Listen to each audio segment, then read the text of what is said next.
Hello అండి అందరికీ. ఈరోజైతే నా ఛానల్‌లో నా ఫస్ట్ వ్లాగ్‌నైతే నేను పోస్ట్ చేస్తున్నాను. ఇందులో నా డైలీ రొటీన్ ఎలా ఉంటుంది అనేది నేను చూపించబోతున్నాను ఈ వ్లాగ్‌లో. మీన్‌వైల్ నేనొక కథనైతే మీకు నేను చెప్పాలనుకుంటున్నానండి. ఒక చిన్న స్టోరీని మీకు చెప్తూ ఉంటాను. మీరైతే నా వ్లాగ్‌ని చూస్తూ ఉండండి. అయితే విజయనగర సామ్రాజ్యాన్ని పాలించే శ్రీకృష్ణదేవరాయలకు ఒకరోజు నిద్రలో ఒక కల వచ్చింది. ఆ కలలో ఆయనొక అందమైన రత్నాలు, వజ్రాలు పొదిగిన బంగారు సింహాసనం మీద కూర్చుని ఉన్నారు. ఆ సింహాసనం ఎంత గొప్పదంటే దాని మీద కూర్చోగానే కోరుకున్న చోటికి క్షణంలో తీసుకెళ్ళగలదు. అంతేకాదు, గాలిలో తేలే ఆ సింహాసనానికి పొదిగిన ప్రతి రత్నంలోనూ, వజ్రంలోనూ రాజుగారి ప్రతిబింబమే కనిపిస్తూ ఉండేదట.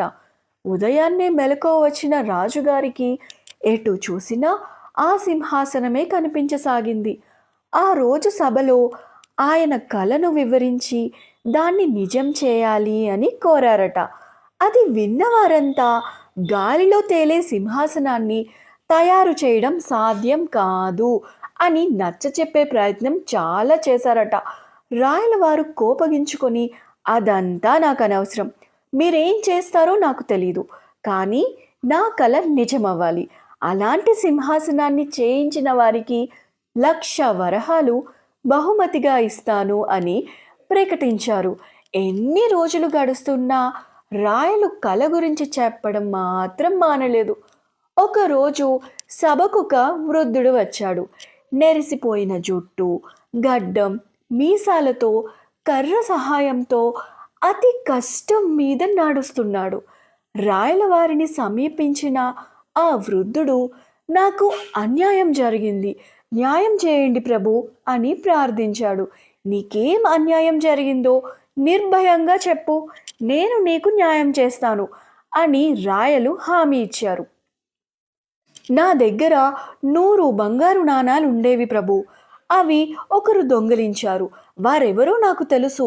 వారిని అడిగి నా నాణాలు నాకు ఇప్పించండి చాలు అని వృద్ధుడు వేడుకున్నాడు. అదంతా శ్రద్ధగా విన్న రాయలు, ఈ దొంగతనం ఎవరు చేశారు, ఎక్కడ జరిగింది అని ప్రశ్నించాడు. వృద్ధుడు తటపటాయించడం చూసి, నీకేం భయం లేదు, చెప్పు అంటూ ప్రోత్సహించారు. నా 100 నాణాలను దొంగిలించింది మీరే ప్రభు. నిన్న రాత్రి నా కలలో వచ్చి మీరే వాటిని తీసుకెళ్ళిపోయారు అంటూ తన కలను వివరించాడు వృద్ధుడు. రాయలకు చాలా కోపం వచ్చింది. ఏంటి నీ ప్రేలాపన, కలలో జరిగింది నిజమనుకుంటే ఎలా అంటూ అసహనంగా వృద్ధుడి వైపు చూశాడు. ఈ మాట విన్న వృద్ధుడు తన గడ్డం మీసం తీసేసి తన పగటి వేషాన్ని విప్పేశాడు. చూస్తే అతను ఎవరో కాదు, తెనాలి రామకృష్ణుడు. క్షమించండి స్వామి, మీ కలను నిజం చేయడం ఎంత కష్టమో నిరూపించడానికే ఇలా చేశాను అన్నాడు తెనాలి రామకృష్ణుడు.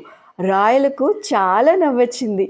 ఇంత చక్కగా తనకు అర్థమయ్యేలా వివరించినందుకు తెనాలిని సన్మానించాడు కూడా. సో అదండి ఈరోజు నాకు నచ్చిన ఒక చిన్న కథ. సో ఇలాంటి వ్లాగ్స్లో ఒక మంచి కథను రోజు మీకు నేను షేర్ చేస్తాను. ఇలాంటి వీడియోస్కై నా ఛానల్ని సబ్స్క్రైబ్ చేసుకోండి. మళ్ళీ నెక్స్ట్ వీడియోలో మళ్ళీ కలుద్దాం. బాయ్.